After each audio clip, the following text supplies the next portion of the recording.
In modern times, whenever someone commits a crime and then goes to prison, we say that that person is paying off their debt to society.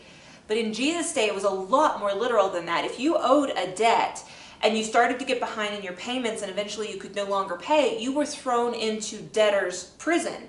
And you stayed in that prison until you could pay back the debt. Unfortunately, I have to think this was a catch-22 of a place. I mean, how much money can you possibly be earning while in prison?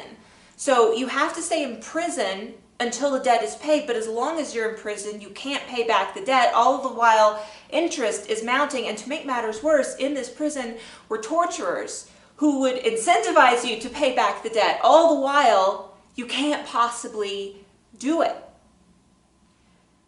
Every sinner, from the dawn of time until now, owes a debt to God. That is how our sin is described. Every sin adds to that debt, the interest is mounting up, and it is a debt that we can absolutely never pay back. Until we are saved, we are in a debtor's prison, where guilt and shame and whatever beats on us, telling us to pay back a debt that's impossible to pay. But let me tell you what Jesus did. This is Colossians 1. Having forgiven us all our transgressions, verse 14, having canceled out the certificate of debt consisting of decrees against us, which was hostile to us, and he has taken it out of the way, having nailed it to the cross. In Jesus' day, when you finally paid off your debt, that certificate of debt, that very literal certificate, was stamped with a Greek word, and the Greek word is tetelestai, and it means to finish, to bring to a conclusion, to complete, to discharge a debt. And so you stamp this document with tetelestai. It means this document no longer has power over you. It is no longer binding. It is finished. Do you know what Jesus said when he was hanging on the cross? One of the Greek words he spoke was tetelestai, which gets translated, it is finished.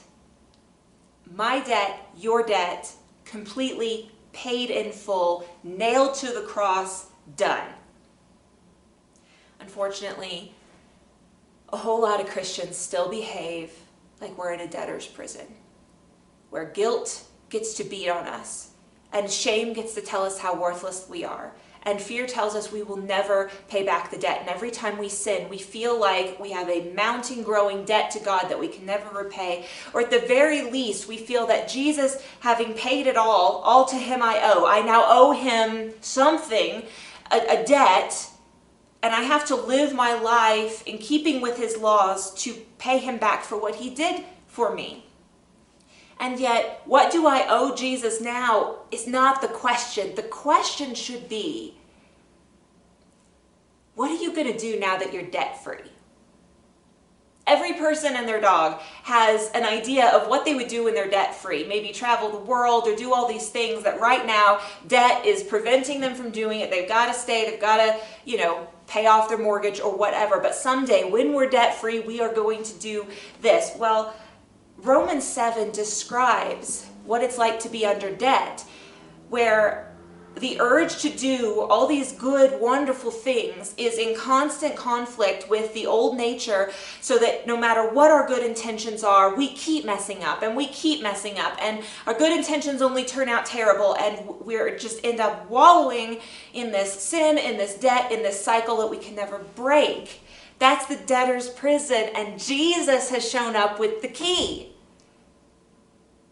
So now that our old nature has been replaced, now that we are debt-free, we are actually free to finally do the things that we actually want to do. All the good intentions that we have had and that were squashed down and unable to complete for all these years, now we are free to do those things. So I ask you again, what are you going to do now that you're debt-free?